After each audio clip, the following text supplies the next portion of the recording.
Good morning. At least it's morning to me. Please excuse my increasingly fluffy beard. I'm preparing to be Moses in a church play. Today we go back a little bit to Mark chapter 3. Then Jesus entered a house, and again a crowd gathered, so that he and his disciples were not even able to eat. When his family heard about this, they went to take charge of him.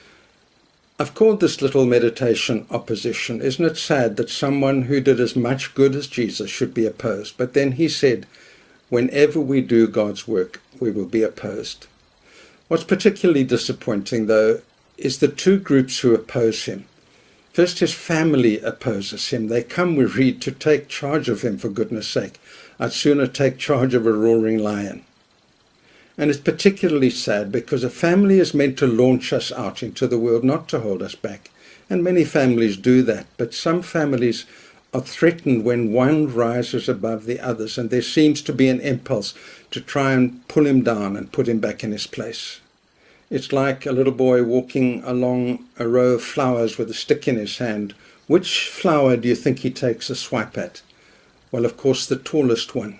It's called the tall poppy syndrome. It's quite a serious problem in helping people get out of poverty, because the successful one, there's an impulse to pull them back. That's why the second generation in the whole Bible ended up in murder. The one couldn't bear to see the other exceeding him.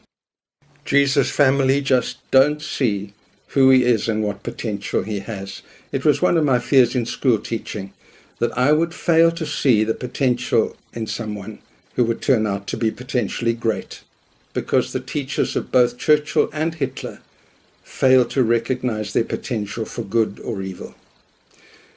Then in verse 22 we see the second group who oppose him. And the teachers of the law who came down from Jerusalem said, "He is possessed by Beelzebub. By the prince of demons he is driving out demons." This is particularly sad. These are the experts in the law. They've given their whole life to studying it. They know the Old Testament backwards. Well, I suppose written in Hebrews, they do know it backwards. But you would think that people who knew their Bible so well would recognize a work of God when they saw one. And they don't. And they don't because he threatens their status in society and their ability to control other people.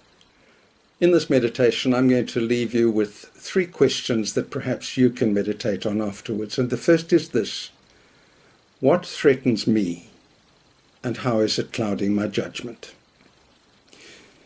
We have 2 God-given abilities. They are the ability to think logically and to discern spiritually. And the teachers of the law fail dismally in both. They fail to think logically.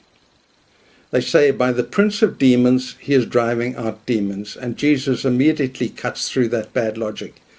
If demons are driving out demons, that would be like soldiers in an army turning on the soldiers in their same army and fighting with them. That army will not survive. A house divided cannot stand. Of course, Abraham Lincoln chose that phrase in his speech 3 years before the Civil War. He said, a house divided cannot stand. I believe this government cannot endure half slave and half free. I do not expect the union to be dissolved. I do not expect the house to fall. But I do expect it will cease to be divided. It took 4 years of war and the lives of 750,000 men to prove him right. But to him it was a matter of logic. The teachers of the law fail utterly in the area of logic, and then they fail in the area of spiritual discernment. They don't see a work of God when it's plain before their eyes. Discernment, spiritual discernment, is a tremendously important thing, because in verse 35 Jesus says, whoever is doing the will of God is my brother or sister. Imagine that.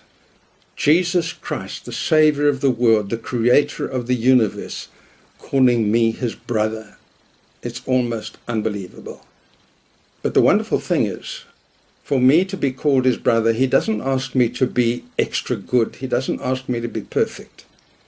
He just asks me to be doing the will of God. That's not always easy to discern what the will of God is in our lives. But I'm going to give 2 suggestions. First, We need to discern what in our lives is increasing our faith, hope, and love, is adding to our spiritual life.